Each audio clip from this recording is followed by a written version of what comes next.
Hi friends, welcome to our channel. இன்னைக்கு நம்ம என்ன பார்க்க போறோம் அப்படின்னு பார்த்தீங்கன்னா, டிஎன்பிஎஸ்சி குரூப் 2-2A வந்து ஜியோகிராஃபியில் டாப் இம்பார்ட்டன்ட் கொஸ்டின்ஸ் தான் பார்க்க போறோம் ஃப்ரெண்ட்ஸ். இது வந்து பார்த்தீங்க அப்படின்னா டிஎன்யூ எஸ்ஆர்பி எழுதுறவங்க, எஸ்ஐ எழுதுறவங்க, இந்த மாதிரி வந்து உள்ளவங்க யார் வேணாலும் இந்த கொஸ்டின் அண்ட் ஆன்சர்ஸ் படிக்கலாம். ஸோ இது உங்களுக்கு வந்து ரொம்பவுமே யூஸ்ஃபுல்லாக இருக்கும்.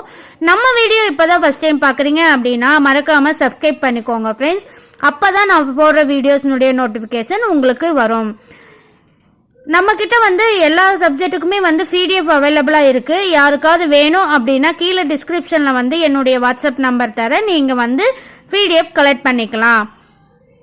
நான் இது போன்ற வீடியோஸ் வந்து நிறைய அப்லோட் பண்ணியிருக்கேன். பார்க்காதவங்க நான் டிஸ்கிரிப்ஷன்ல லிங்க் கொடுக்குறேன், போய் செக் பண்ணி பாருங்க. ஓகேங்களா? இப்போ உங்களுக்கான கொஸ்டின்ஸ் என்ன அப்படின்னு பார்த்தீங்கன்னா, இந்தியாவின் நடுவே செல்லும் மிக முக்கியமான தீர்க்க கோடு டேஷ் நடுவே செல்கிறது. இந்தியாவின் நடுவே செல்லும் மிக முக்கிய தீர்க்க கோடு நடுவே டேஷ் கோடு நடுவே செல்கிறது. இதுதான் உங்களுக்கு உண்டான கொஸ்டின். நீங்க இதுக்கு என்ன ஆன்சர் அப்படின்னு மறக்காம கமெண்ட் செக்ஷன்ல கமெண்ட் பண்ணுங்க. செகண்ட் கொஸ்டின் பாருங்க. சூரியனுக்கும் புவிக்கும் இடையே உள்ள சராசரி தொலைவு எவ்வாறு அழைக்கப்படுகின்றன? சூரியனுக்கும் புவிக்கும் இடையே உள்ள சராசரி தொலைவு எவ்வாறு அழைக்கப்படுகிறது அப்படின்னு பார்த்தீங்கன்னா வானியல் அலகு. ஆன்சர் வானியல் அலகு. இது எவ்வளோ கிலோமீட்டர்ல இருந்து காமிக்குது அப்படின்னு பார்த்தீங்கன்னா 150 மில்லியன் கிலோமீட்டர்ல காமிக்குது. 150 மில்லியன் கிலோமீட்டர். அடுத்தது பாருங்க. இந்தியாவின் இரண்டாவது முக்கிய உணவு பயிர் எது? இந்தியாவின் இரண்டாவது முக்கிய உணவு பயிர் எது அப்படின்னு பார்த்தீங்கன்னா, இரண்டாவது பயிர் அப்படின்னு பார்த்தீங்கன்னா கோதுமை. இதே வந்து இந்தியாவினுடைய முதல் உணவுப் பொருள் எது அப்படின்னு பார்த்தீங்கன்னா நெல். ஆன்சர் வந்து நெல். அடுத்தது ஃபோர்த் ஒன் பாருங்க. எந்த மண்ணில் இரும்பு ஆக்சைடு அதிகம் காணப்படுகிறது? எந்த மண்ணில் இரும்பு ஆக்சைடு அதிகம் காணப்படுகிறது? ஆன்சர் வந்து பாருங்க செம்மண். ஆன்சர் செம்மண். அடுத்தது இந்தியாவின் பாலைவனத்தின் நகை என அழைக்கப்படுவது, இந்தியாவின் பாலைவனத்தின் நகை என அழைக்கப்படுவது எது அப்படின்னு பார்த்தீங்கன்னா ஜெய்சால்மர். ஜெய்சால்மர். ஆன்சர் வந்து ஜெய்சால்மர். அடுத்தது சிக்ஸ்த் ஒன். ஜீலம் நதி உற்பத்தியாகும் இடம் எது அப்படின்னு கேட்குறாங்க. மோஸ்ட் இம்பார்ட்டன்ட் கொஸ்டின் ஃப்ரெண்ட்ஸ், மறக்காம நோட் பண்ணி வச்சுக்கோங்க. ஜீலம் நதி உற்பத்தியாகும் இடம் வந்து பார்த்தீங்க அப்படின்னா ஜம்மு அண்ட் காஷ்மீர். ஜம்மு அண்ட் காஷ்மீர். அடுத்தது ஏழாவது கொஸ்டின் பாருங்க. ஏரிகளின் நகரம் என அழைக்கப்படும் இடம் எது அப்படின்னு கேட்குறாங்க. ஏரிகளின் நகரம் என அழைக்கப்படும் இடம் எது அப்படின்னு பார்த்தீங்கன்னா உதய்பூர்.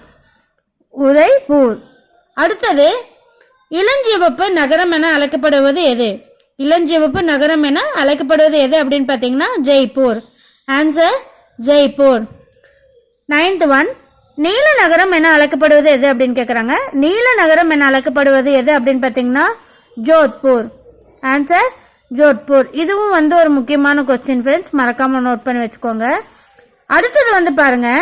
இந்தியாவின் மிக உயரமான மலை எது அப்படின்னு கேட்குறாங்க. இந்தியாவின் மிக உயரமான மலை அப்படின்னு பார்த்தீங்கன்னா கஞ்சன்ஜங்கா தான் உயரமான மலை. இது எவ்வளோ மீட்டர் கொண்டுள்ளது அப்படின்னு பார்த்தீங்கன்னா 8586 மீட்டரையும் உலகிலேயே வந்து 3வது உயரமான மலை அப்படின்னு சொல்லி சொல்றாங்க. ஓகேங்களா? உலகத்திலேயே வந்து 3வது மலை அப்படின்னு சொல்றாங்க. இது ரொம்ப முக்கியமான கொஸ்டின். இதுல வந்து இந்தியாவின் உயரமான மலை எது அப்படின்னு கேட்டாங்கன்னா கஞ்சன்ஜங்கா. இதே வந்து எவ்வளவு மீட்டர் உள்ளது அப்படின்னு கேட்டாங்கன்னா 8586 மீட்டர். இது எத்தனாவது மலை அப்படின்னு கேட்டாங்கன்னா 3வது மலை. அப்போ இந்த ஒரு கொஸ்டின்லேயே வந்து 3 கொஸ்டின் அண்ட் ஆன்சர் கவர் ஆயிடுச்சு பாருங்க.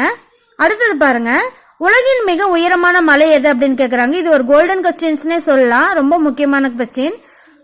உலகின் மிக உயரமான மலை எது அப்படின்னு பார்த்தீங்கன்னா எவரெஸ்ட். ஆன்சர் வந்து எவரெஸ்ட். இது வந்து பார்த்தீங்க அப்படின்னா 8848 மீட்டர் வந்து நேபாளத்தில் வந்து கொண்டு இருக்கு.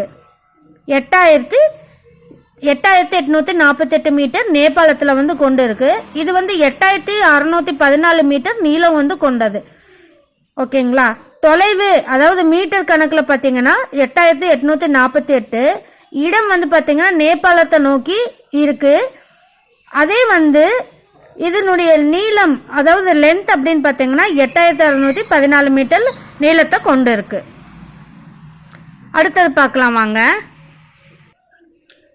அடுத்தது பாருங்க, ஆறுகளின் மூலம் உருவாகும் மண் எது அப்படின்னு கேட்குறாங்க. ஆறுகளின் மூலம் உருவாகும் மண் எது அப்படின்னு பார்த்தீங்கன்னா வண்டல் மண். இது வந்து 2 வகையாக பிரிக்கப்பட்டிருக்காங்க. ஆறுகளின் மூலம் வந்து உருவாகிற பேர் மண்ணுடைய பேர் வந்து வண்டல் மண். இந்த வண்டல் மண் வந்து 2 வகைப்படுது. அது என்ன அப்படின்னு பார்த்தீங்கன்னா பாங்கார் அப்படிங்கிறது வந்து பழைய வண்டல் மண், காதர் அப்படிங்கிறது புதிய வண்டல் மண். ஓகேங்களா? பாங்கார் அப்படின்னா பழைய வண்டல் மண், காதர் அப்படிங்கிறது புதிய வண்டல். ஓகேங்களா? இதை ஞாபகம் வச்சுக்கோங்க. அடுத்தது வந்து பாருங்க, இந்திய வேளாண் ஆராய்ச்சி கழகம் தொடங்கப்பட்ட ஆண்டு எது அப்படின்னு கேட்குறாங்க. இந்திய வேளாண் ஆராய்ச்சி கழகம் தொடங்கப்பட்ட ஆண்டு அப்படின்னு பார்த்தீங்கன்னா 1953. அடுத்தது 14வது கொஸ்டின் பாருங்க, எந்த காலத்தில் மிகப்பெரிய தாக்கத்தை ஏற்படுத்துகிறது அப்படின்னு கேட்குறாங்க. அதாவது தென்மேற்கு பருவக்காற்றுல வந்து மிகப்பெரிய தாக்கத்தை வந்து ஏற்படுத்துது. அது வந்து பார்த்தீங்க அப்படிங்க எந்த நிலையை குறிக்குது அப்படின்னு பார்த்தீங்கன்னா உலக அளவிய காலநிலை நிகழ்வை பற்றி குறிக்குது. உலக அளவிய காலநிலை நிகழ்வுகள் பற்றி குறிக்குது. அடுத்தது வந்து பாருங்க 15வது கொஸ்டின், நிலவு பற்றி ஆராய்வதற்காக சந்திராயன் 1 என்பது விண்ணில் செலுத்தப்பட்டது. நிலவு பற்றி ஆராய்வு செய்வதற்காக சந்திராயன் 1 எப்போது விண்ணில் செலுத்தப்பட்டது அப்படின்னு கேட்குறாங்க. 2008. இது வந்து ஒரு கோல்டன் கொஸ்டின்னே சொல்லலாம், ரொம்ப முக்கியமான கொஸ்டின். அடுத்தது வந்து பாருங்க 16வது கேள்வி, உலக அளவில் இந்திய பரப்பளவில் எத்தனையாவது பெரிய நாடாக உள்ளது அப்படின்னு கேட்குறாங்க. உலக அளவிலேயே வந்து பார்த்தீங்க அப்படின்னா இந்தியா 7வது இடத்துல இருக்கு. இதில் வந்து பார்த்தீங்க அப்படின்னா ஆசிய கண்டம் வந்து இந்தியாவில் 2வது பெரிய நாடு அப்படின்னு சொல்லப்படுறாங்க. ஆசிய கண்டத்தை வந்து இந்தியாவில் 2வது பெரிய நாடு அப்படின்னு சொல்லப்பட்டு வராங்க. அடுத்தது 17வது கொஸ்டின் பாருங்க, உலகில் பெரும் மருந்தகம் என அழைக்கப்படும் காடுகள் எது அப்படின்னு கேட்குறாங்க. உலகில் பெரும் மருந்தகம் என அழைக்கப்படும் காடுகள் எது அப்படின்னு பார்த்தீங்கன்னா வெப்பமண்டல மலைக்காடுகள். இது எவ்வளோ சதவீதத்தை கொண்டுள்ளது அப்படின்னு பார்த்தீங்கன்னா 25%. மூலிகையை பற்றியும் மூலிகை பொருட்கள் வந்து இங்கே அதிகமாக கிடைக்கும் அப்படின்னு சொல்கிறாங்க. சரிங்களா? உலகில் மருந்தகம் என அழைக்கப்படுவது எது மருந்தகம் என அழைக்கப்படும் காடுகள் எது அப்படின்னு பார்த்தீங்கன்னா வெப்பமண்டல மலைக்காடுகள். இதிலிருந்து வந்து பார்த்தீங்க அப்படின்னா இந்த காடுகளில்